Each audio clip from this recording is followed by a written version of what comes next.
Hello there everyone and welcome back. It's been a while since I did proper series, a continuation of series on my channel, and I'm hoping with 2025 to start getting back into YouTube content, since it has been a bit of a drought in the last few years, and with a lot of soul searching, a lot of thinking on how I could get more content onto the channel, I figured I'd go back to the original reason why I made the channel in the first place, and that's just to have incentive to finally play games that I haven't really had much reason to play to before. Before it was 4X games and grand strategy type of games. In this case, I am diving back into Ogre Battle, which is a game that I played in my youth, which I only had rentals of this game and never really had an opportunity to actually complete the damn thing. So this seemed like the perfect opportunity for it, as I think with the music ending it's going to jump us right into the intro, the dialogue. Nope, it's actually going to give us the characters. We're going to have to, maybe I might have to skip through this there, because I know at some point it showcases what the initial story of the game is, and not so much when we start a new game, which is a bit of a problem. So if we don't get this when I'm ready to start this up, I might just sneak it in here through the power editing and all that fun stuff. But regardless, I had played this game tremendously in my youth, but because it was always rentals at Blockbuster, I never truly got past, I think, Mission 10, Mission 12, somewhere in that rough borrowed park, before I had to return it, essentially. And these missions can go quite a while, since what Ogre Battle is just a real-time strategy type of tactics game, management game, where you're assembling all your crew to optimize them as best you can, but primarily they do a lot of the fighting themselves, with the exception of a little suggestion on how you can tell them to fight, and some divine intervention through tarot cards, which will explain the battle itself. So I'll give this one more try and we'll see if it showcases the story or not. There we go. This is the proper introduction I want there before we dived on in. So with that said, the Ogre Battle Saga, Episode 5. March of the Black Queen. I don't know what the hell I was saying there, but apparently this is the 5th episode. I think they were more tactic games before, so I have to look more into that. But the sage Rashidi, perhaps driven by madness, assassinated his former friend King Grand Zenobia and joined with Empress Endora, leader of the Northern Highlands, to wage war on the Four Kingdoms. It's a grim time indeed, and I believe Ogre Battle is reference to the original war between demons and angels, things like that. But either way, the overpowering military of the Highland legions took but a year to subdue the whole continent, and the Singinian Empire was born. I'm assuming that's what the original backstory and why it's called Ogre Battles is because of that event, but hopefully it's explained later in the missions. To rule the empire was a pure regime of terror. Merciless persecutions was erected against the loyal survivors of the old kingdoms and those who would escape tyranny. The hearts of the people were troubled by secrets and betrayals, and much blood was spilt upon the land. Very grim time, and I think it's going to give us a calendar year. Yeah, Imperial Year 24. I think the actual game's supposed to take place 50 years after the Empire was founded or war, but it seems like it's 24 years after the calendar. Here on the frontiers of Sharam, the last survivors of the Knights of Zenobia were planning their final challenge to kind of overthrow this evil rule, and the treason that is Rashidi's betrayal. That is the story of what we're going into. Like I said, the Ogre Battles themselves is like the original origin story, which took place thousands of years ago. From the little bit I dived into the lore before in preparation for this video, this series at least.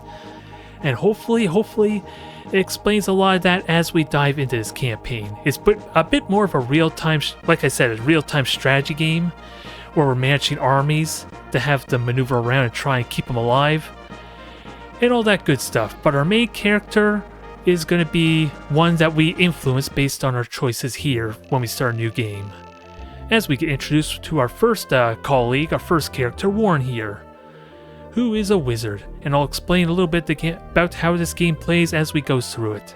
Since I think the first mission is a tutorial, technically the second mission is also a tutorial, but it's our first official mission where we're fighting with a number of armies, or squads at least. My name is Warren. I am a great seer who can understand the destiny the stars have placed upon you. I will now use the power of the tarots to dictate whether or not you are fit to become our leader. The trick here is I don't think there's any real way we could fail these tarot cards, because really the point of this is to dictate what our starting hero and his squad is. We can make an evil character with more dark powers, we can make a holy character, or 2 different variations of neutral. And it also dictates what our main army as a whole is, I believe, when we finally get assembled after this first tutorial mission. But first, please tell me your name. We're just going to go with the tried and true there.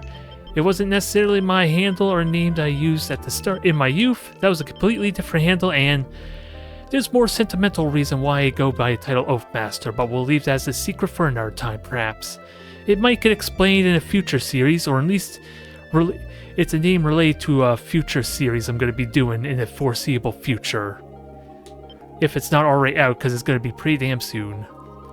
Okay, so we're going to go with male for this, but from what I understand, there's a lot of different endings to this game, and a few of them are even related to depending what gender you take, which really makes me curious to how it differs if I were to do a future playthrough of this, if I enjoy my time enough and if there's enough ways to diversify our experience. But these are the tarot cards we're going to be given, and they are what prompts the questions we're going to be getting. In this case, death among one of your trusted followers is a traitor. Is discovered. What do you do? And then, of course, whatever you choose influences what alignment your character kind of is, basically. So 200 lashes, I'm assuming sadistic evil. Kill a traitor is kind of like more neutral, I suppose. We're not really given much context on how they betrayed us, and banish them might be more merciful. I am going to try for a more good character just because I want to try for the best possible ending at least. I think there's technically like 12 or maybe even 15 possible endings. Although my alignment may not dictate the ending if I think on it, I might have to delve into that, but I like to go in a little more blind for this playthrough and just try and remember what I can and enjoy the ride, as it were. We don't get that enough these days with the internet being so plentiful as it is. But otherwise, second card, Fool. You want to be sure that your knights abstain from disgraceful behavior. What do you warn them most about? Obey the law, don't make empty promises, be kind all you meet. So I wonder, which one of these would be considered the evil one, I wonder? Because they all seem kind of neutral and more noble, if I'm honest. Obey the law might be more neutral, don't make empty promises. I don't know. Be kind all you meet. We'll go with that one. Otherwise, number 3, we get the Lover's card. It's almost impossible to find a perfect mate. Oh boy. Speaking to my soul there a little bit, is it? I don't know. Which of the following do you most look for in a partner? Oh boy. I'm going to be judged by this answer, am I? But we could say physical beauty is probably more the evil, selfish route, I'm going to assume. So now it comes down to which is more the good trait and more the neutral? Probably purity, maybe? It depends what they consider tenderness to be, I suppose. I honestly wonder,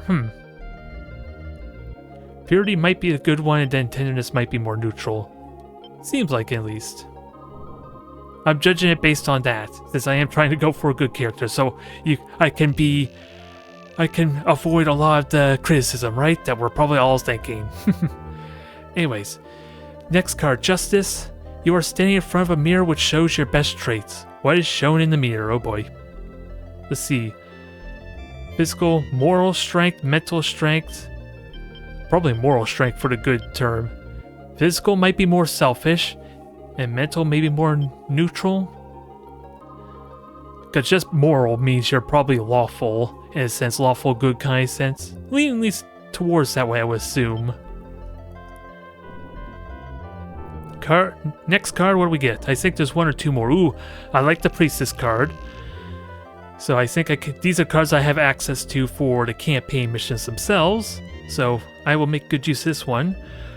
What above all other things do you think is the greatest crime against your fellow man? Ooh, interesting. Deceive, sacrifice, or steal.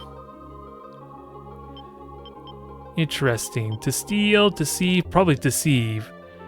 We talk about how stabbing betrayal is kind of like the most terrible thing you could do to a person, right? Potentially, arguably. Strength, I think this might be the final one of our questions. What do you think is the most important thing to remember when walking the path of the warrior? Justice, glory, fate. Okay, glory is probably the more selfish. Fate and justice, which one we prefer? Fate's probably more good. I'll go with justice this time. And finally, we picked one random card there. I don't know if this actually influences anything, though. It's just one we have access to our inventory. Let's see, number 10. Which one would this be? The Judgment card. Which looks like the vacuum cleaner. I don't know why I get that impression. Now, or it's a horn, more than likely. Hard to get the intent. But what do we have for our character? Alright, we did get the good aligned character. I can easily tell because I had a little bit of preparation trying to get all the audio levels set up. And of course, the cleric, without a doubt, is kind of our noblest character we could probably start off with. I don't recall what the evil characters might get. But we almost always get 3 fighters in the front, which are basically our starting generic vanilla characters that can at least get promoted into a whole wide array of different characters based on what we want and build them towards. But yeah, this is basically what we're looking at. This is our first squad. A lot of our other squads we're going to get are basically going to be like this. What you're seeing on here, of course, is their traits that dictate where they're good at, where they're strong at, strengths, and is pretty straightforward. Not only is it for physical damage, but for defense against physical. The same as intellect for magical reasons. So if we can have high intellect and high strength, our character is pretty damn resilient. While agility increases accuracy and our dodging, and then charisma and alignment are a little bit different. They are influence, our ability on what we can promote ourselves into, and of course our reputation, which will manipulate certain events in a story if we have high or low reputation, and of course just how good or evil the characters might be. And there's reasons we're going to want both good and evil characters for this campaign. And then luck, I think, is just a minor modifier to all of them, and maybe influences our chances of getting items from defeated enemies and random locations. I honestly don't know if I'm serious. I'll have to double check that. At least knowing the basics, I'm okay with trying to dip my toe into. But once we complete this first mission coming up, we're going to unlock an entire squad, entire army, as well as Warren and maybe some other named characters. And again, a lot of those are going to be dictated by what I chose for those tarot cards too, I think. But this is basically how the game plays out. We're on a global map to do our missions. There are hidden loot everywhere, although I think I might actually come back, since that is a possibility, to pick them up after we complete this first mission, which really all we have to do is just learn how to maneuver a character like this and just defeat our boss here. Right now it's just a single character, but normally our adversary is going to be somewhere between 3 to 5 characters, including a leader, which is what my lord is, who kind of leads and controls the army. If the leader is ever killed, then this squad basically just falls back to our starting point, or our adversary's starting point, which would be this castle here. And then they would probably get revived if we spend money on our end, or at least for the AI, they'll automatically just revive the character and any dead troops that have been slain in the battles to come. But otherwise, we're about to liberate the city. Pretty much everything is hostile to start off, and we have to take control of them. And that bar on the top right, that's our reputation bar, and it's influenced by a lot of little factors, but the big one here that we're probably going to be influencing most is if my high alignment type characters, mainly leaders I think, liberate the cities for the first time, that will increase my reputation point by 1, and likewise if it's low evil alignment, then it reduces the reputation by 1. And it also prompts us to pull a tarot card to add to our inventory, which I think statistically, there's almost no reason to... Yeah, you should always try and pull tarot cards. There's almost very little reason why you shouldn't, because I think out of 20-ish tarot cards, I think only 3 or 4 of them actually are negative effects. And I think there's even modified air to make them more rare cards to pull. In this case, we get Sun, which if I remember correctly, this is more of a neutral card that immediately makes it noon. So it's more of a neutral card there, which can be good or bad depending on circumstances, the enemies, and other things like that. By liberating towns and temples, you can gather information and get tarot cards. And this is also where we get a lot of the lore of the world and the mission itself primarily, to hopefully give hints on how we could do things. You will also receive a tribute every day from each town you liberate. You can't run an army without money, so be sure to liberate some towns. Shall I repeat that? And as you can see there, it always defaults to yes, so if you try and speed run your way through this, you could very likely be stuck in a very vicious, repeating endless loop here, trying to speed through this, and it's really annoying sometimes. Now otherwise, I could go to the left here. That prompt for my movement is only for this first mission only, but like I said, there's a lot of hidden stuff here, so we're going to go to the top right first. There's a hidden stuff up here, there's a hidden item down here on this island, which I'll get later, and then one more on this little peninsula region here. And I think a lot of it just gives me random items. I don't think it's like a set reward that's hidden there. It's always random, I think. So sometimes you could get amazing loot early on, which can give you incredible stats, or is it just a rare item in general, or it could just be crap. But yeah, we liberate the town of Saltenia. Okay, that's what it is. The walled city of Saltenia. And the reason we're here, well, of course it's a city, but we get ourselves an extra character. Or another named character, as it were. What do we get? Star. Now this one is agility, is it? What do we get here? Ooh, the agility of the entire all the characters of this squad went up by 1. And like I said, there's only 3 or 4 that are actually negative, so it behooves me why I shouldn't try to get these at every opportunity. It just comes down to who should be liberating these towns, so maybe I could potentially stack up all these bonuses to maybe 2 or 3 different squads. Hello, Lance. My name is Lance. I am a knight of the Royal Cenobian Army. You must be the new leader Warren was talking about. I must say, I like the look in your eyes. We have lived until this day only to see the wasteful deaths of King Gran avenged. I believe that at your side we just may be able to do that. I hereby pledge my allegiance to you. We will fight with you until the Cenobian Empire is crushed, and true peace is returned to this land. To deploy a unit, blah blah blah, I already know about that. You just hit the button there to activate a window, but I don't think I'm going to activate lands for this, because it does cost money to deploy extra troops that aren't my lord, as it were.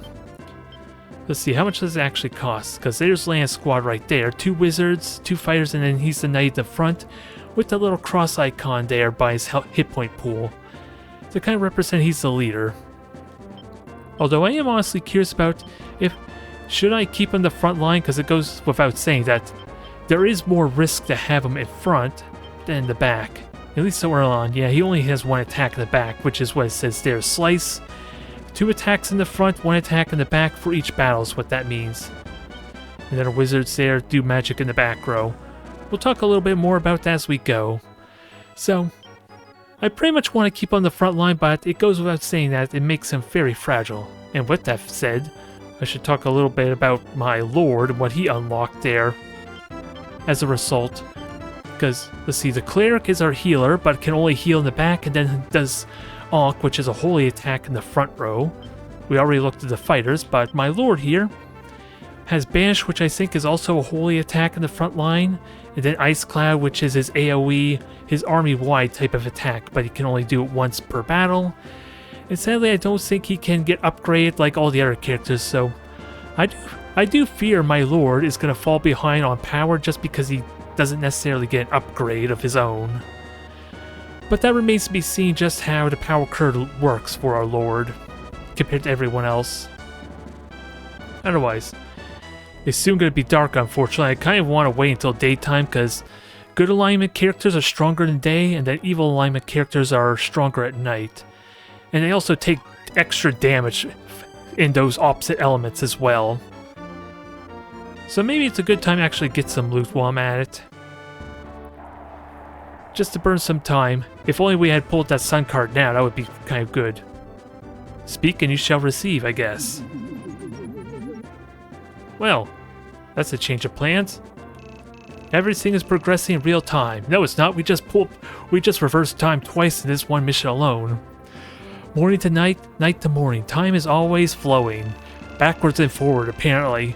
You must therefore be able to make quick decisions or lose battles. When you need time to consider your strategy, press the start button and issue the pause command. Even while paused, you can issue commands so you can avoid hasty decisions, especially before battling with the enemy unit. It is always wise to pause and check your unit's condition. Shall I repeat that? No, please. Please don't. May the gods go with you. Okay, one thing I was curious about is after a full day, we get income and we have to pay for maintenance fees on deploying our troops. So I was wondering if that actually would have occurred here due to it being nighttime, but I guess not. Alright, otherwise, I think the only thing left that I want to do before fighting is actually seeing what my tarot cards do. How do I view my tarot cards again? Oh, there they are. They're their own section, separate section. So I believe we only can get 14 2-pages as we see here. So let's see what they actually do. So Priestess, this is why I want this card. It heals all my characters for health, which is pretty useful this early on, but it is flat health, so it loses value over time. Lovers, what does this do? Causes all enemies to fight for you. That sounds really good. I don't think it's like a charm. It just, for that battle, they fight themselves, I think. Strength increases all friendly characters' defense rating. I like you.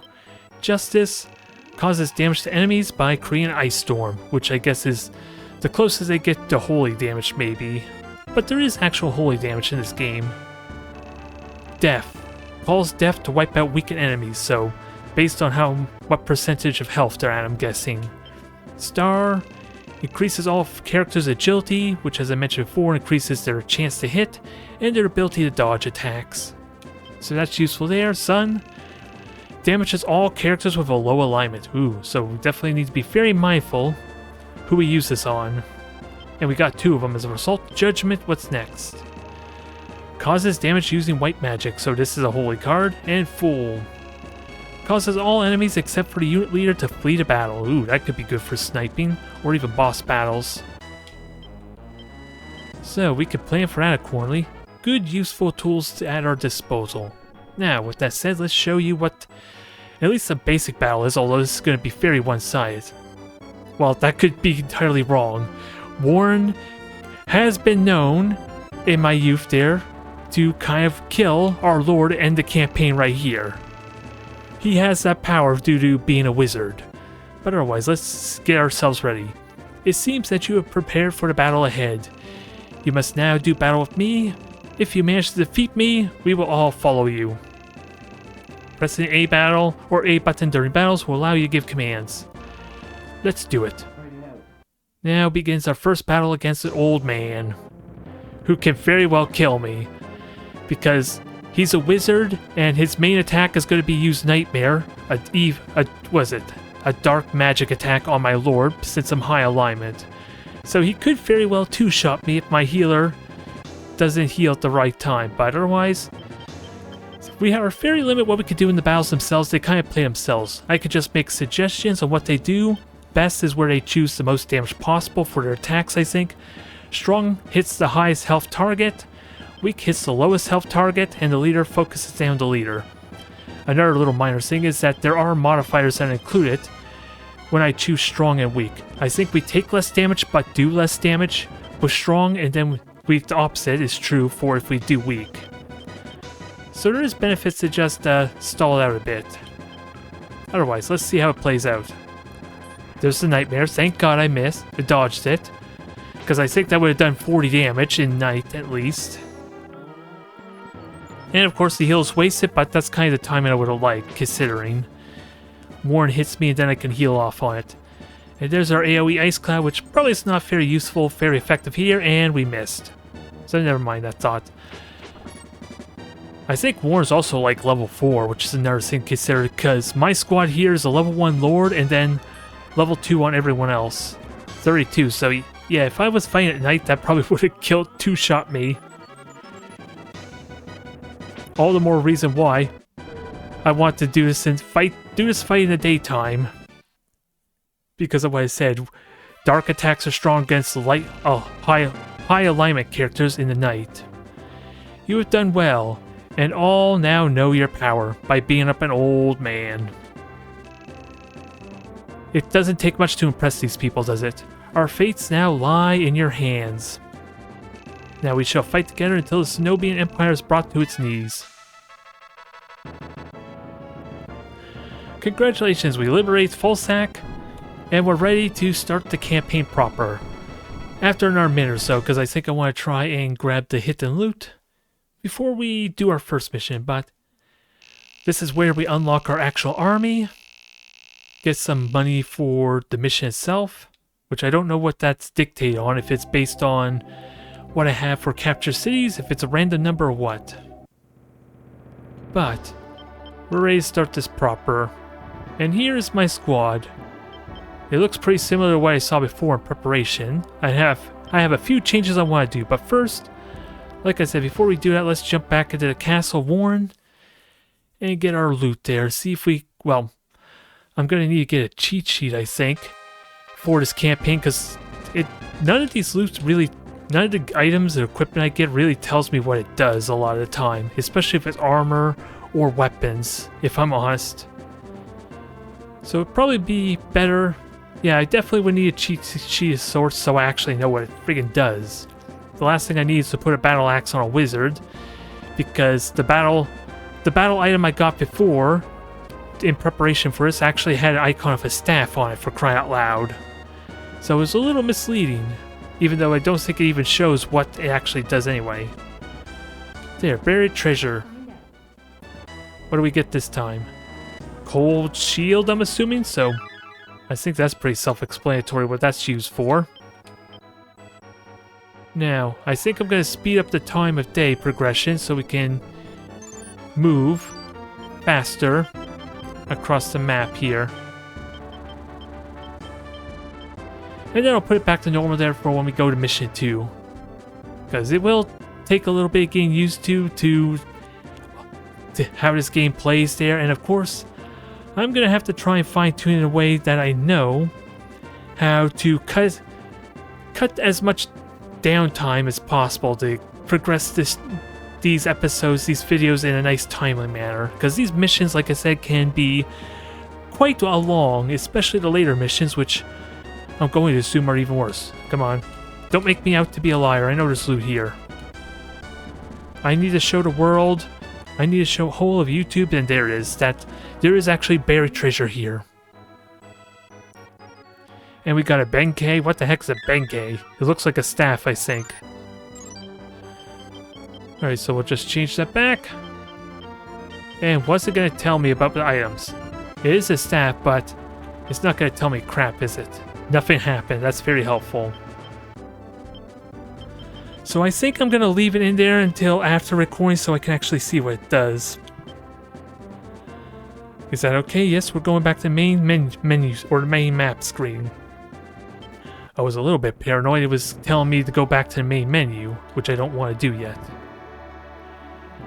Otherwise, let us look at our status. I want to make some changes here. Mainly with Land Squad there. I want to get rid of these wizards and switch them over to Warren. Because the main reason for that is because the wizards are more of a low alignment character. If I want to upgrade them, make them more potent in their current skill tree, then I want them to be with other characters that are ideally going to be low alignment as well. I don't think they want low charisma, but either way, it doesn't work well with Lance, who's going to be more of a Holy Knight with his 65 alignment. And potentially become Paladins, I think, is one of his upgrade classes. Oops. Let's at least give him extra characters first. Actually, I want to add characters. I went to few. I'll figure this out eventually, I hope. And there's our list of reserve characters. I think they're only level 2, or are they level 1? Yeah, they're level 2, so they're slightly weaker than Lance Crew, which is just automatically a higher level than everyone else I got, except for Warren here. Oh, I did it again. Next, on my bag of tricks, we're going to get rid of our Hellhounds here, which do synergize with Warren, but we're going to go for a fun little strategy here, which I'm not really experienced with, but I know it's a thing you can do, and that's the 3 wizard hit squad with a flying griffin. And there's a lot of reasons for this with the wizards, which I'll explain as we go deeper into the campaign. Finally, which is the better griffin here? You got better stats, better strength and agility, but you have slightly more HP. I think Fury is going to work better for us longer term, maybe. Because the hit points are still going to naturally inflate, where slightly more extra agility and strength might pay off better later on. And I think there's one other tweak I want to do. Yeah, there's a 4-man squad here, 4-man squad here. Which ideally, this is a suboptimal group. Well, actually, no, I take that back. This is a suboptimal group here because, like I said, you can have 3 to 5 characters. And the reason this is suboptimal is the large creatures take up 2 slots, but there's no actual large creatures like the Hellhounds in here. So I think I'm going to remove one of these fighters, and we're going to try another type of squad here I'm not really familiar with just because of the difficulty on how they function. We're going to get one of these octopuses here for water traversal, and apparently they get 4 attacks in a battle, which makes them potentially do a lot of damage if I can invest in them early enough. Let's see, higher agility, same strengths. Let's see, I'm just seeing what else. 55 strength, 42, 40. And this has better intellect, so 42, 40. So yeah, you're definitely the better octopus, it looks like, and health in almost every other regard. Now, is there anything else I want to change? I want to get rid of the Hellhound down here. Oh, you were probably the one I should have put the octopus in, because we conveniently had... Actually, no, that's the right setup. I think I know what I want to do as a squad. I'm going to put 2 Amazons down here as well. Make it a proper 5-man squad, but I don't actually have. Okay, it's probably going to have 3 fighters and then 1 Amazon in that case. I'm just going to have to adjust the formation, because I don't think they can fit 5 characters with how they are currently. Because if I'm in the middle like this, then I can't place a soldier here or up here. So that gets a little bit awkward if I have 2 diagonal like that, and I did that wrong. Alright, let's fix this again. Cleric in the middle. We're going to have 3 fighters in the front. And that should set up that squad nicely. We just got to get the levels in. So, if you're going to be a frontline fighter, I want you to have strength and agility. 40, 49, 40, 51. So you look like the best candidate here, and you even have slightly higher intellect, I think. Now, any other quick tweaks I want to make here? I don't think I'm a fan of this squad here with the Beast Man and the Hellhound. If I'm completely honest. I just don't know how I would make that better, besides maybe put extra just put 2 Hellhounds on there, maybe? Let's see, that squad's fine, that's good. Don't know if I like Samurai with Beastman as well. That's what that guy, our leader, is there for Squad 5. I will have to look into this after recording, but they seem decent enough. They're at least synergize with each other alignment-wise. With the Amazons being the female basic characters for the females, the women, and the soldiers there being the male generic classes that can upgrade to many other type of characters. So I think we're looking good there. So they're pretty flexible in that regard. I'll have to plan on that after this first mission and see what we want to do. Chapter 2, Rally. Let us begin our first real battle, shall we? And now, like I said, we're going to have a proper fight here, which I think our opponent's going to send out maybe 8 or 9-ish type of characters, and I believe they go across different portions of the map too. I just don't know who exactly. Do I want to send them all out? It does cost me money to send characters out, so I don't know if I want to send everyone or not. For purposes of development, I probably want to send out most of them at least. Aquarius, you head on out there. We're going to have maybe 2 or 3 up top. One's going to be our hit squad, so you're just going to fly in the middle. and just intercept anyone being wild or do anything we don't want. Now, where's our octopus? Alona? Okay. So I believe there's a hidden city here and a hidden city up here on these two portions from what I remember. I don't know if there's anything over here from us, but since we have a lot of the reasons, a lot of the benefits here. Let's see, do I want anyone else more deployed? Well, first let's see how many we got. I want at least 3 going down below, which I think I have 2. So I think I want 1 more. Yep, and I think we're fine up top until I see otherwise, so who do I want to send? You're nice and cheap and affordable, might take you. Alright, we'll take Policia and push you out down below. Because I think most of the fighting's going to be down below, but I know that if they sometimes, depending on the map, they'll try and take shortcuts through these islands or based on their movement, which is why a lot of the reason I took Warren for this squad here. Because of the Griffin, we basically fly high in the sky, so we are completely unhindered by terrain. And I think they move at the highest speed possible, which represented by high sky. And our Kraken, our octopus, well, it's kind of the opposite. They only move well in water, but of course they're hindered a little bit by land. And everyone else, I think, currently just moves on plains at normal pace. It's their ideal terrain. And we don't see what's going on. There's a bit of a fog of war going on. So we won't know until we're relatively close to them. So Lance liberate that city there. He's actually, I'm going to have to check. I know Lance has high alignment, so I'm okay with him liberating cities for building up reputation, but I'll have to see if Elena, our octopus, at least the leader's high charisma as well. Ooh, reputation up by 2. We're doing really good there. And build up the reputation bar. Let's see. You could buy items in this town. Just select any unit who's stopped here. You'll see an icon called Buy Item. Try it and see. But be careful about buying too much. You may go broke and not be able to deploy your units. Should I repeat that? No.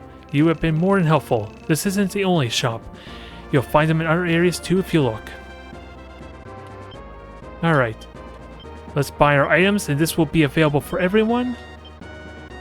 And I think what I'm going to do is just get 10 of these. There we go.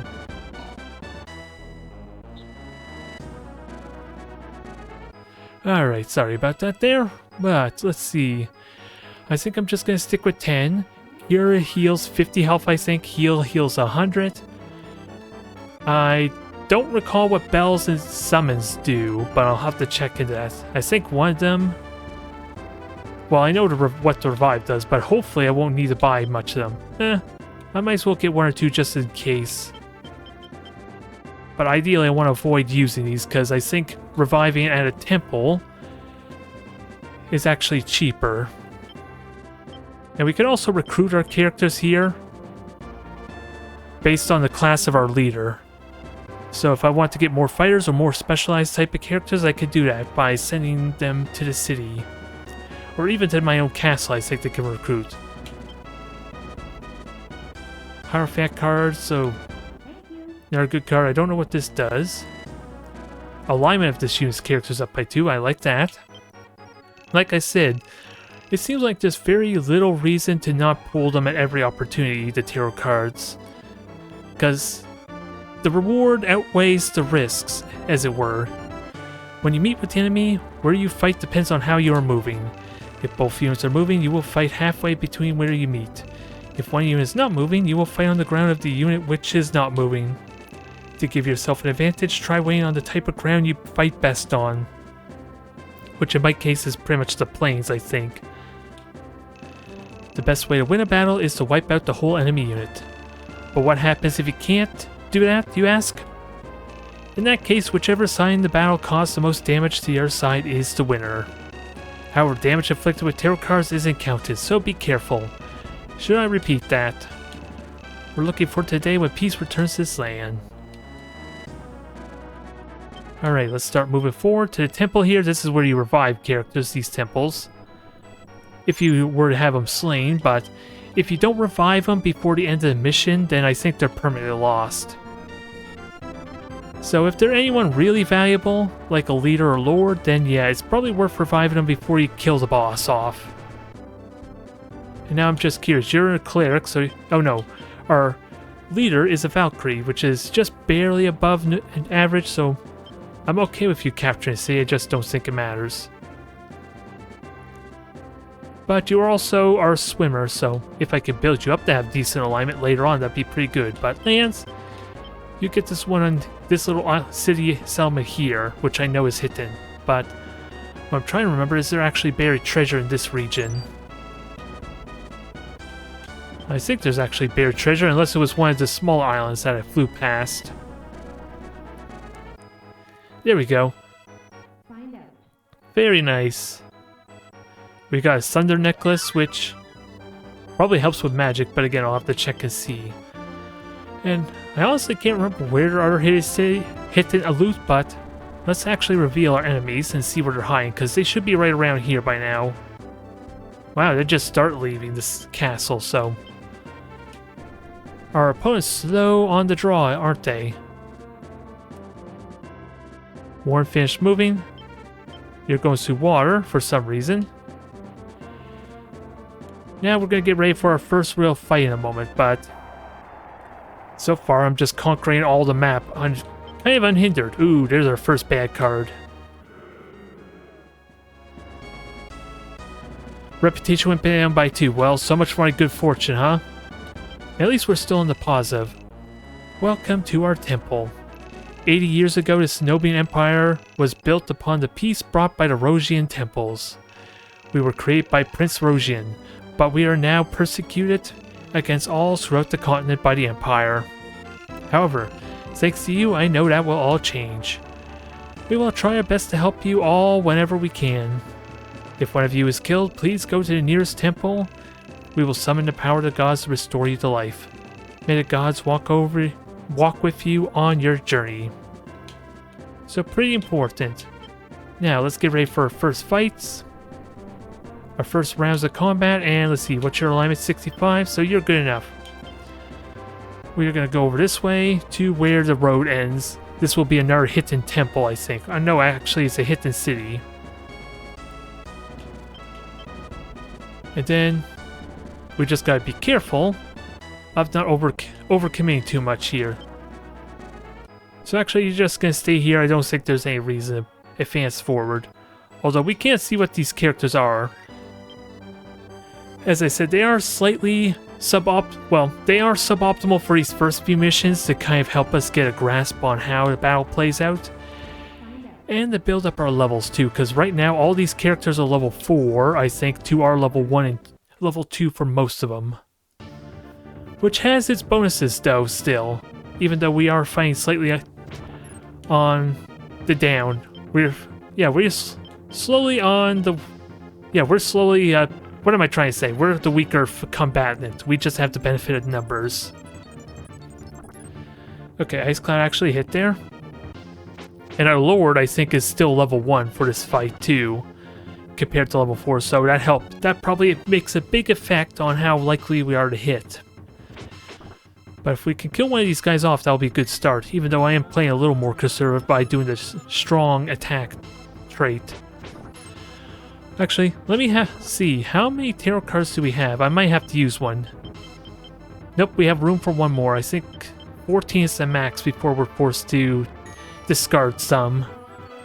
So I can wait until like future battles or when we start fresh at the very beginning of a fight. Doesn't look like we're going to get the kill though, but they are softened up nicely. And after winning a battle, it pushes back the loser. And then they can choose to either go back and heal if they're wounded enough, or to keep on pushing at varied speeds depending where they get pushed to. In this case, they've been pushed into the woods. Strength. Strength of character goes up by 1. Thank you. I will take it. Welcome to our temple. We present you with this Stars of Heroes, which unfortunately, I don't think I ever found out what this thing is for. It's some kind of special item that we unlock, but I don't honestly know what we use it for. I don't think I ever got to that point. This is a symbol of true heroism. We know it will help you on your way. So I'm hoping this is one of the few little perks, tidbits I'm going to get to actually enjoy, trying to figure out how to utilize this. And get value out of it for the campaign. Otherwise, you start moving back out. And let's fight it out some more. We got a wizard and... Cerberus, is it? Or Hellhound in this case. I keep calling it Cerberus for some reason. Cerberus is their upgrade form. When they get to like level 10 or 15 or something like that. But I do need to start using these. Ooh. Sun might be good. Hopefully it doesn't hurt me too much. I hope... Because my guys are only neutral, right? Let's find out.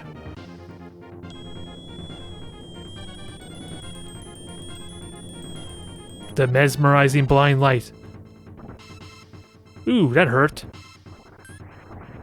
I was not affected, at least, due to my high alignment, but it goes to show 10 points of alignment, considering my soldiers were only 50 alignment, makes a big difference there. That was a lot more painful than I would have liked, but it's a good start to this battle, at least, to maybe wipe them out. It helps if we don't miss, though. So let's go for weak. That'll give us a damage modifier, and hopefully we kill them before they attack back, because that wizard could potentially kill one of our characters.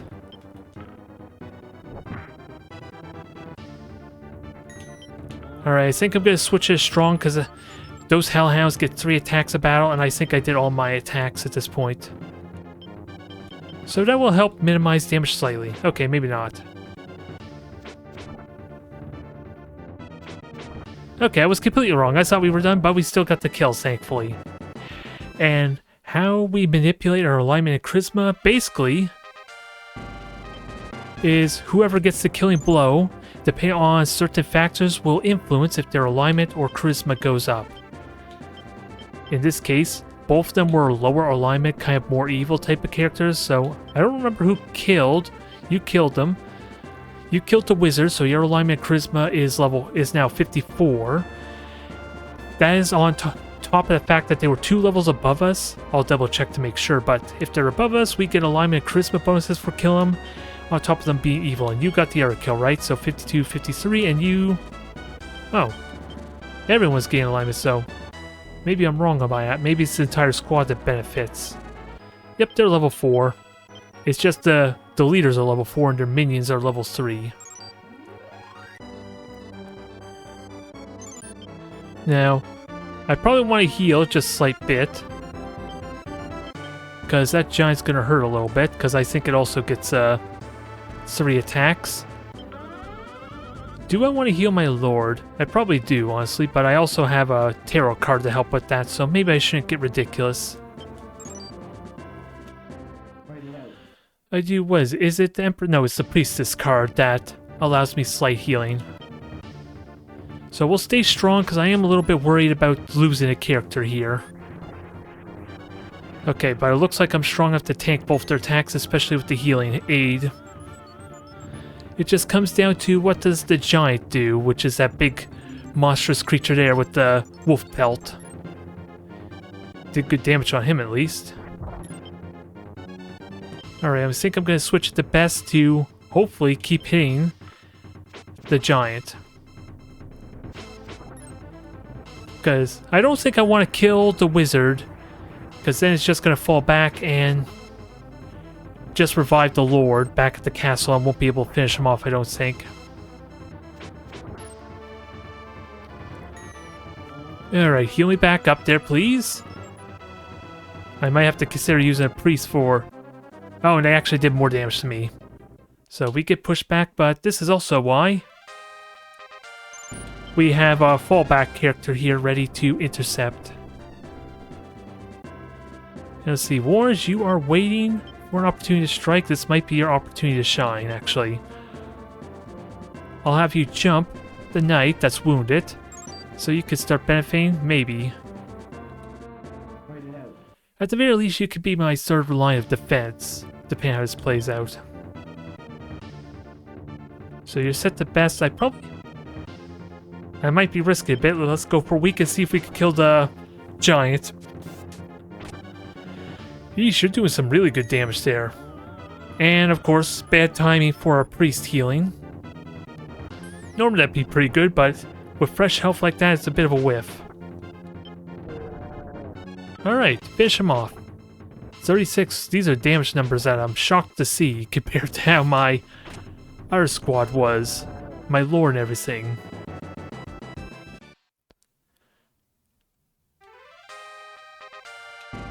Alright, Warren, you go in here. We're just gonna clean up the night squad. And then you'll just fall back. Oh, there's company there that we need Warren for. I see him flying in the middle of nowhere. Alright, let's talk about why I made this goon squad, as it were. 3 wizards and a bird to give flight. There's a lot of reasons for that and why the wizards are such amazing characters. Because they can choose between 5 different types of elements for their attacks.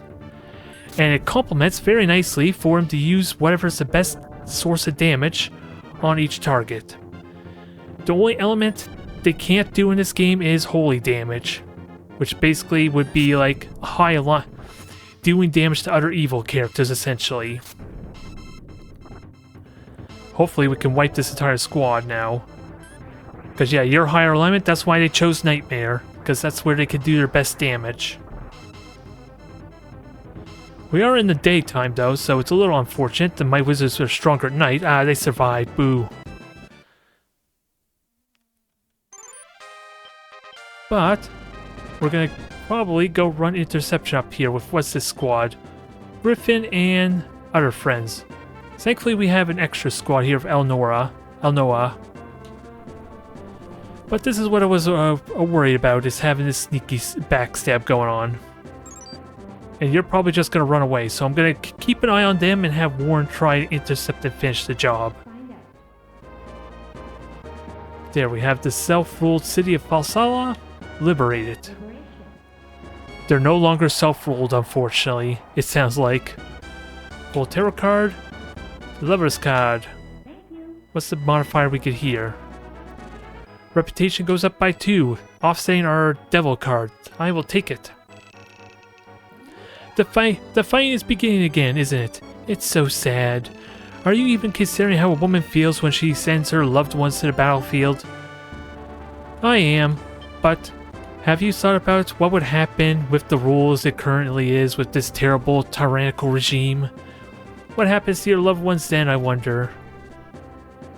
Either way, it's neither here nor there. Let's continue to fight it out instead. We are fighting a holy character, so there is a little bit of trepidation with having other holy characters fight other holy characters if I want to try and build up their charisma and alignment.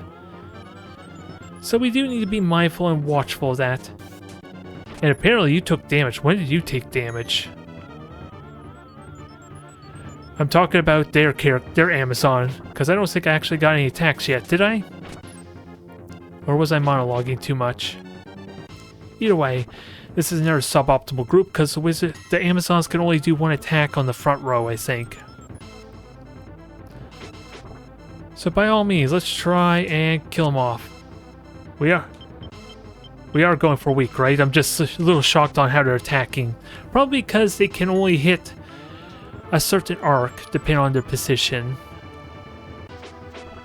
Can we finish off? No, we couldn't finish them off, sadly.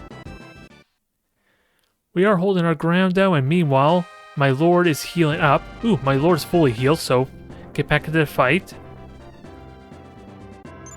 Warren missed their opportunity to snipe. And you are going to run interception on this bird boy. Bird brain. And let's hope... I might have to use a tarot card to help even the odds a bit. The last thing I need is for me to lose a battle and then break through. But at the same time, I have reserve troops for that to help with that. Nah, I think I stick with weak to try and kill off the Hellhound, even if I take a little bit extra damage. Should die relatively quickly, but I don't think I'm going to kill... Ooh, that was a hard hit. Both them off.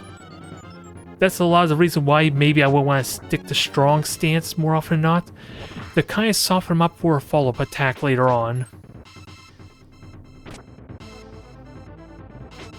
Okay, we did get the Hellhound. I was a little bit worried that you might die there if they got their extra attacks in.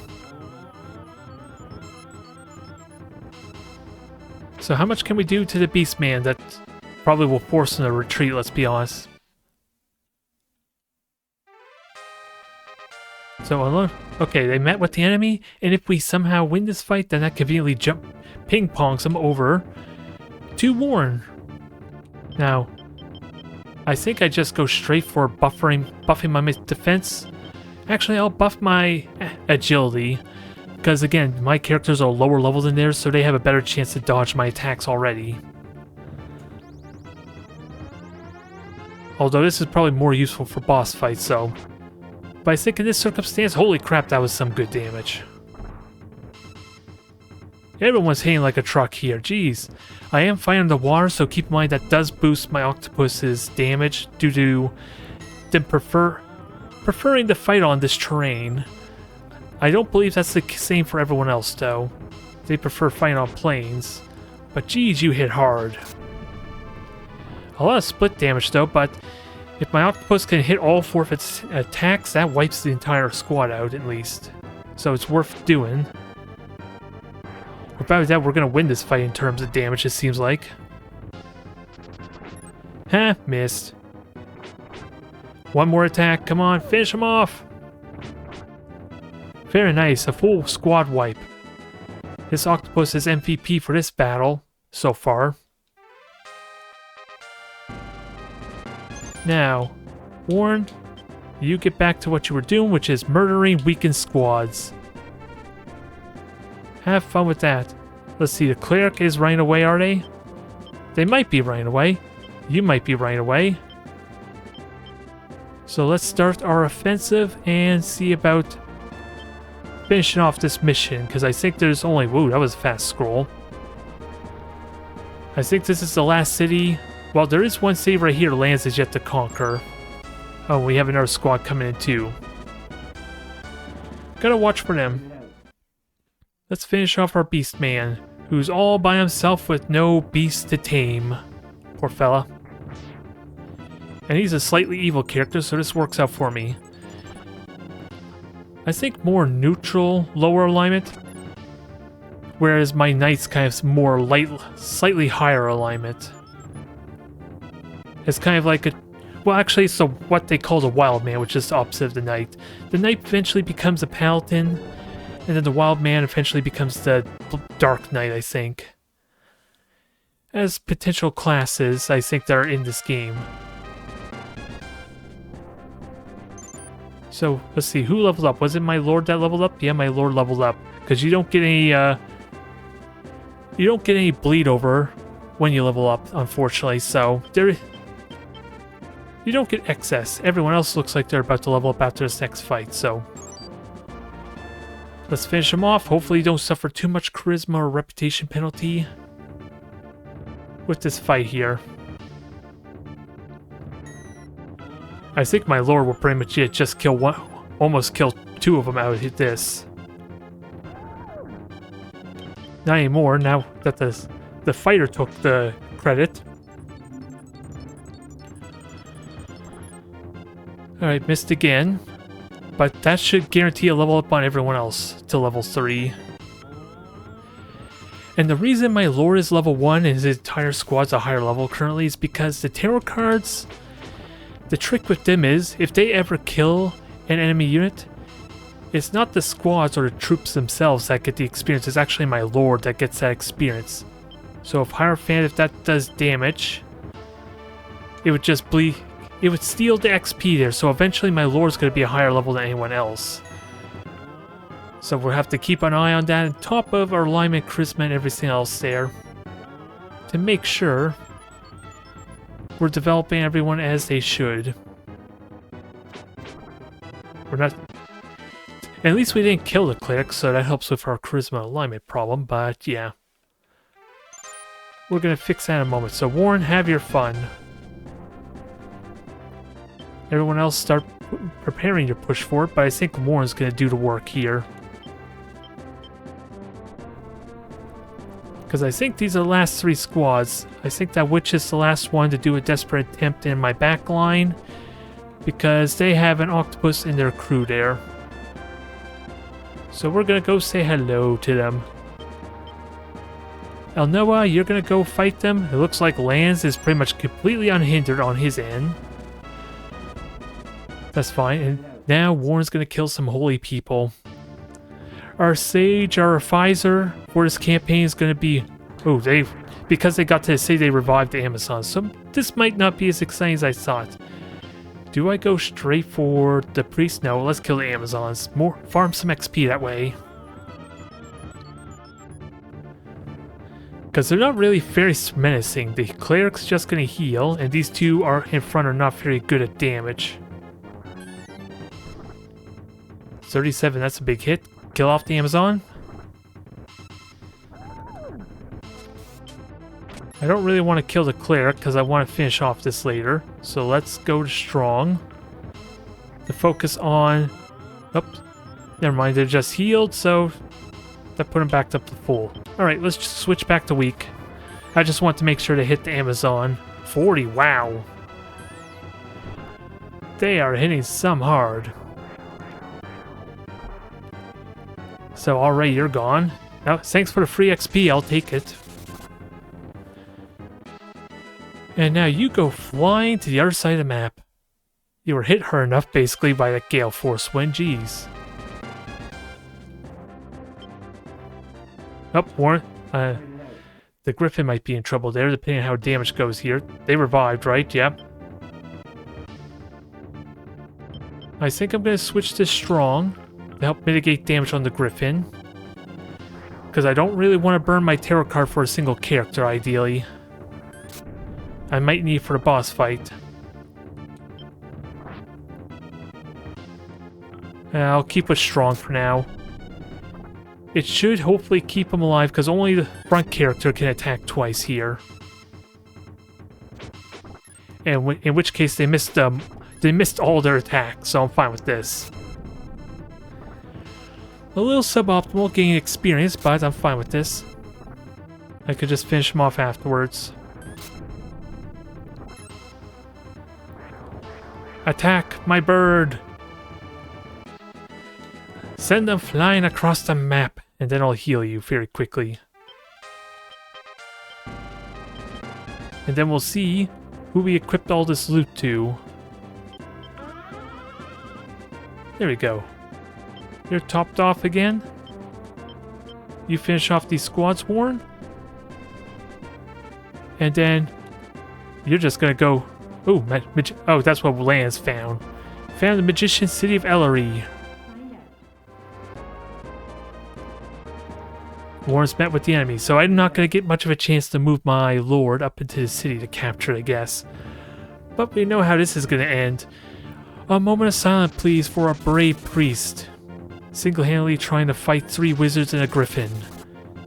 All by themselves. They might actually survive if they keep dodging like this. That's what's going to be embarrassing right now. They are probably going to survive. They're dodging everything. I need to hit them with 2 ice fields. And I think that was the last one. Because Warren was my highest damage source. They actually survived somehow. This one is chosen by the gods to thwart Warren for another 2 seconds, basically. Because we know this story is inevitably going to end. There isn't much for this priest, this cleric right now. Alright, Lance, liberate the city for me, please. After we get some more fighting. Now, finish them off, please. They're all nicely softened up for you.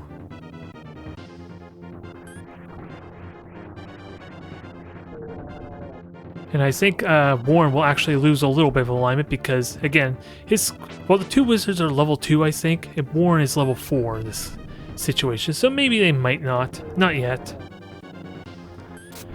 But we do want to have them try and fight clerics, priests, knights, to help them towards their route to higher planes of power. Alright, go finish off the cleric, liberate the townlands, and let's pull our tarot cards. Another star is perfect, I like them. Dodging and accuracy is always nice, especially when it boosts our agility too. Did you know that you could come back to areas after you cleared them? After you take care of Usar, come back here. I'm sure you'll find something that'll help you on your way. Yep. I'm probably going to come back to this. I don't know what kind of lore tidbits or that will be available to us. Ooh, and apparently there's another squad here. Or was that a wizard I killed the lord of and they just went back to town? I can't remember, honestly. Either way, take 2. And action. A moment of silence for a poor brave priest. That is how it's going to look in the movies when it finally gets released. You're not going to see these bloopers, unfortunately, where we fail abysmally. But I think Warren's did his job for now. Oh, there's our giant. So he probably just fell back, or is this a second squad? It's possible it could be a second squad. So, Christmas 60, 35 alignment. So yeah, their alignment's slowly going down, and we don't mind the Griffin going down as well. Alright, we liberate the city of I went by that too fast. So it's Falsakia? I forget. We pulled the Hermit card. You keep saying lucky, you keep making me wonder if I'm pulling the rare cards or not. Intellect to this unit's characters went up by 2. This is really good. It boosts my magic damage and it also boosts my magic resistance, so just intellect and strength in general is always good to have. It just might not be my main stat. Ooh, too many cards. Boo! Who do I don't want? Maybe the lovers, even though that could be fun. Fools I'm probably going to use for the boss fight. I'll get rid of one of the lovers cards. I need to start using them without doubt. Be sure to watch a character's strength when you decide his position. You should usually keep strong characters in the front and weak characters in the back. If a unit leader is killed, the unit will ignore your orders and return to base. So you should probably keep your leader in the back, where it's safer. A high alignment helps you fight better during the day, a low alignment helps you fight at night. A high alignment will cause you to take more damage at night, and a low alignment will cause more damage during the day. Be sure to remember this when you are creating units. Should I repeat that? No, please. Please don't. We're looking forward to the day when peace will return to this land. Alright, so let's finish off there. Oh boy, there's still more coming actually. There's 3 more squads. For some reason I thought we were almost done, but I guess that's not the case. Buckle your seatbelts. We still got a lot more fighting to do and a lot more experience to gain. So let's do this. First, we're going to hunt as a witch. Which we got to make sure we actually intercept said witch. And Warren, you might be my backup for if this goes bad, since we don't need you to fight these lower alignment characters. Yeah, all 3. The Beastman, the 2 wizards. Oh god, they're not even coming towards me. I'm worried that land might be overwhelmed here in a moment, if Warren can't provide the adequate support. So land, you're going to try and go down and intercept. Okay, met with the enemy, so we intercepted one of them at least. And we're fighting the water, oh boy. Thankfully, none of us really care about the water so much. Yep, we'll stay with strong. Mitigate the damage best we can. Although, there's an example why having a healer, the cleric, go first is always bad. Since that wasted one of our 2 valuable heals for this battle. Respectable damage for the higher level, I guess. But we do definitely need to get our levels in, because the damage is not very impressive. 4 damage in that case. Granted, it's a giant. It's a monstrous creature with a ridiculous hit point pool too, I think, if leveled up properly. But we still got our work cut out for us. If we could dodge the attacks, that'd be pretty nice. We still would win this fight, despite us stabbing them with knives and needles. Basically, we're giving the giant 1,000,000 paper cuts if we survive, if we could stay topped off.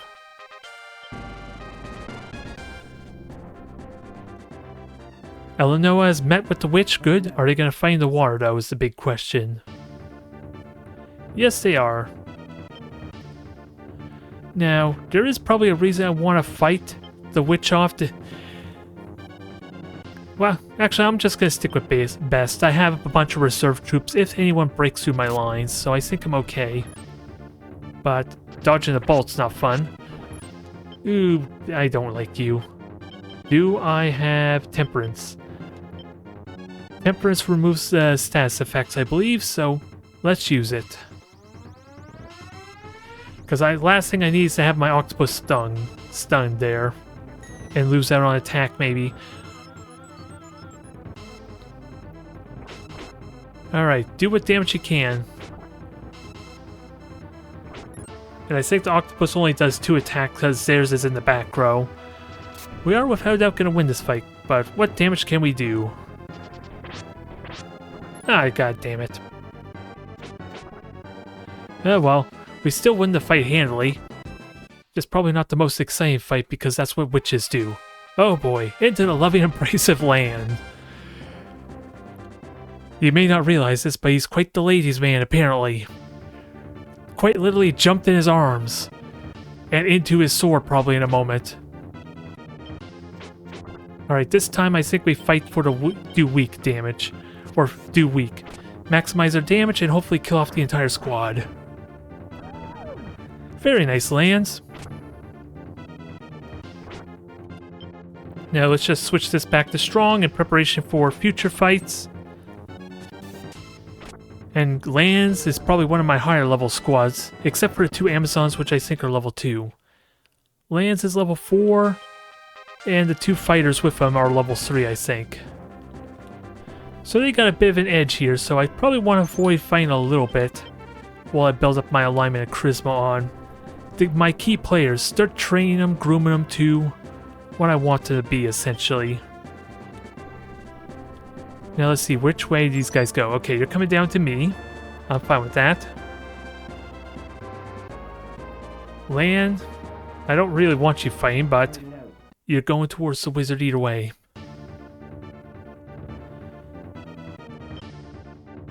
Alright, so can I get away with doing weak this time? I still feel like no.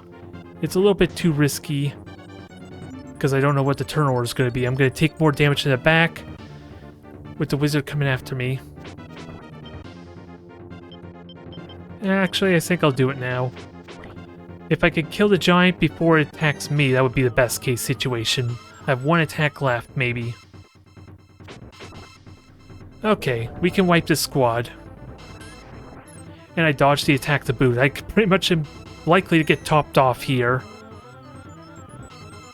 That wasn't a heal I was expecting.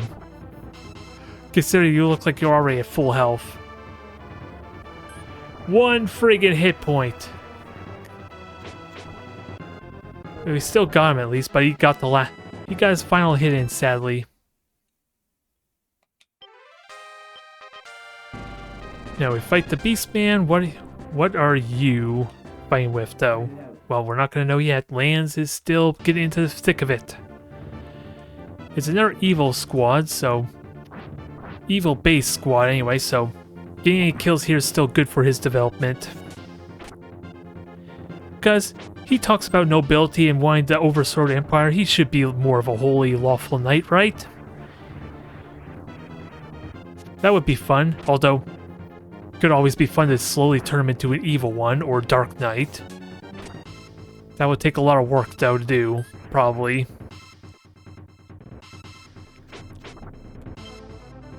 Let's finish off the Hellhound, please.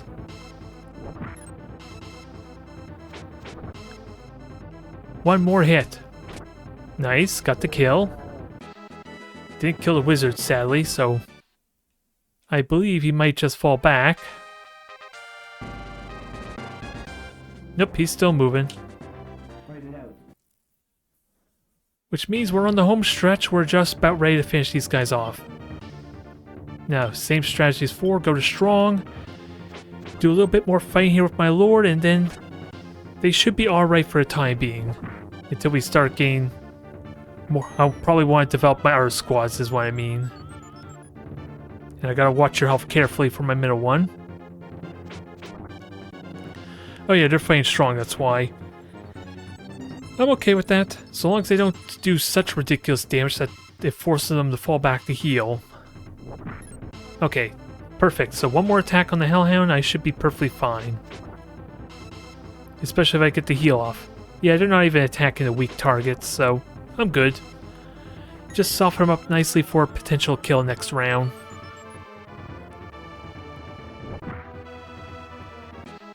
Yep, win the fight handily there. I will take it. And now, Noah, you go fight our wizard off if they're going to insist on continuing on their path of destruction. And Lance, we're going to get you ready for fighting the boss, because there's a reason why I want Lance to fight. Because there's a lot of little interactions going on here, one of which is the boss and Lance kind of know each other. I just don't want to be I think when I cross that bridge is when I engage them, though. After that, though, it's anybody's game. Whoever wants to fight and get the experience and credit for the kill. If there even is a second fight, because as soon as the boss character is killed, the mission is immediately over. I don't need to kill the entire squad. Never mind the fact that I have the Fool's card, which I'm probably going to use. Let's go for a week to try and kill off this Hellhound. Perfect.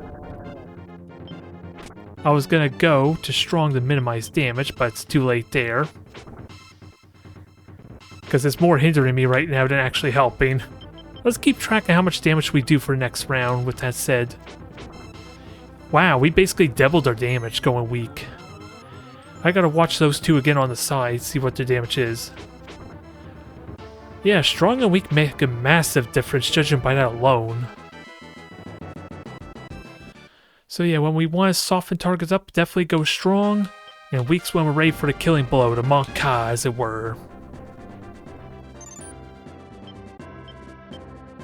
Alright, get back here, wizard. I was going to have Noah fight you, but you don't want to do that.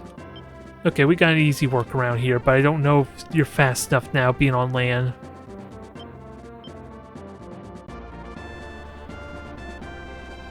Let's see.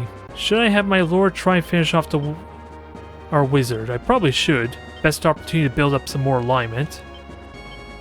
So let's do it. If you're fast enough. And that should be the last character, and we'll finish off this mission.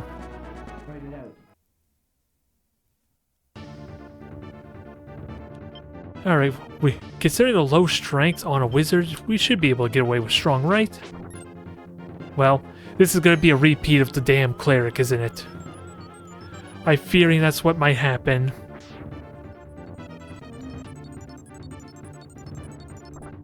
Alright, 17 damage, so you might very well die. I gotta stop jinxing it, don't I?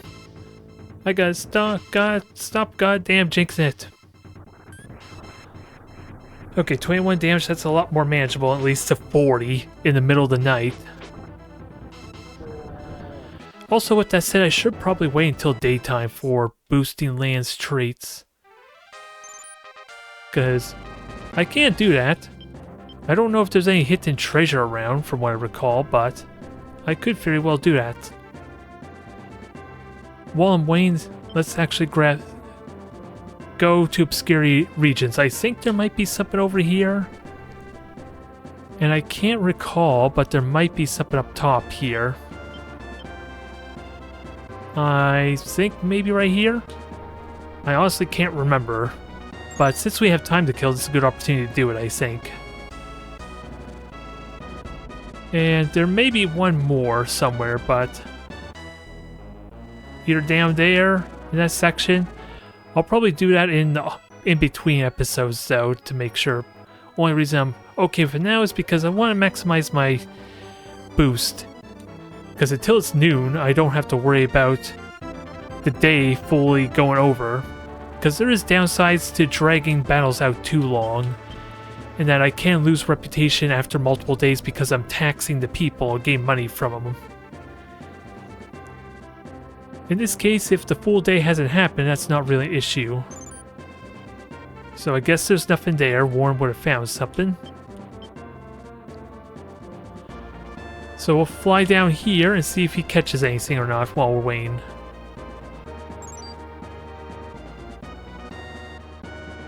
But it doesn't look like I was right there. It doesn't look like there was anything. Alright, it's almost daytime, so we're ready to make our move in a moment. Then we can finish off this battle. And I think it went pretty damn well. At least as well as it could be. Nothing snuck past us, we got some decent fights in. No one was really crippled. And we got a good grasp on how the mechanics work, because I'm pretty certain 10, 12-year-old me... Ooh!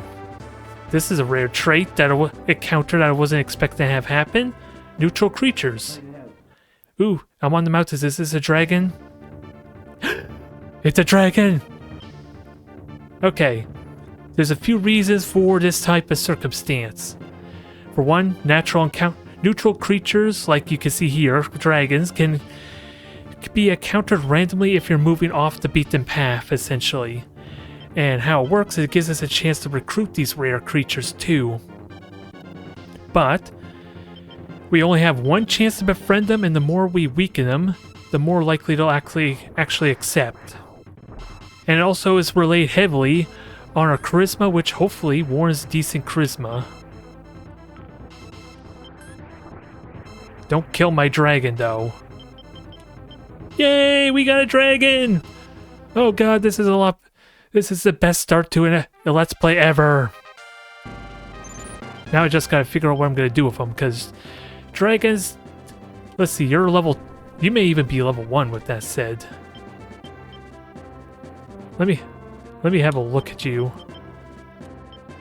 You're beaten the crap out of, without a doubt. Ooh, and you're also level 1, which honestly is not too bad. That means I could kind of...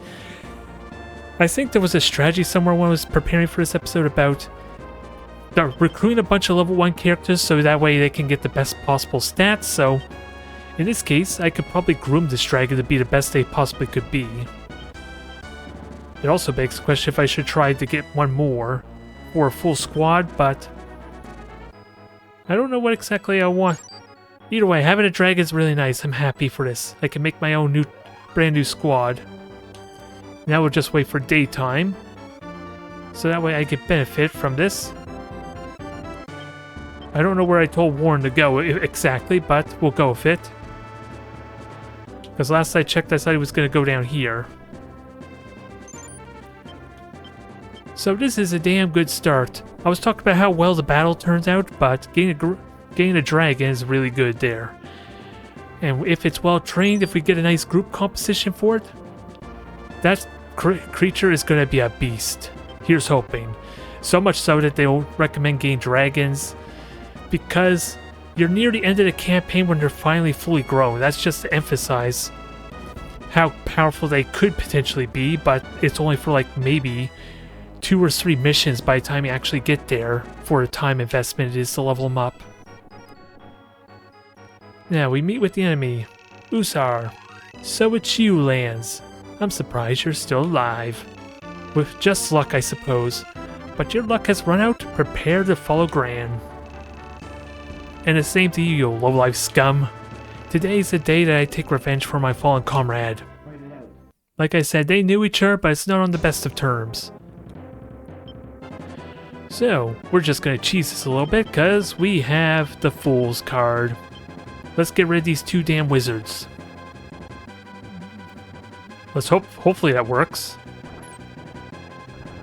And then we're gonna have to watch Lance's health.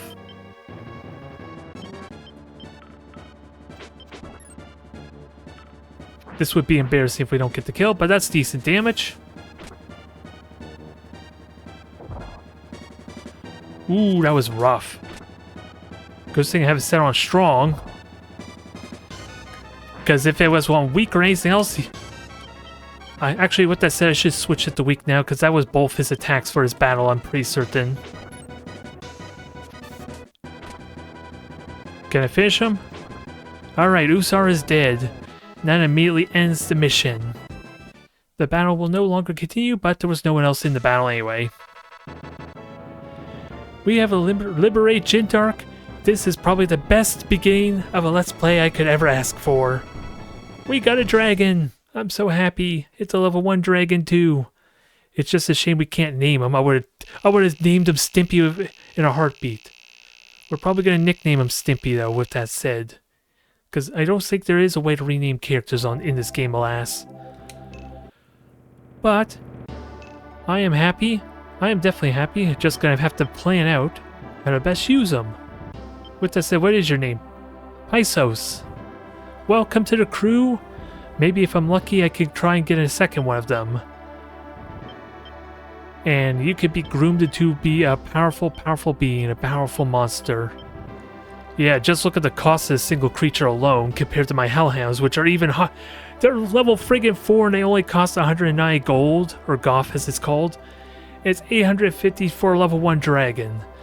This is an example of what I mean. This probably being a high investment type of character to build up. But I'm going to enjoy every moment of it while I can, at least. So thank you everyone for tuning in. This is going to be a fun time. I am really looking forward to actually making it through this series and actually seeing how this campaign potentially can actually end. I will see you next time.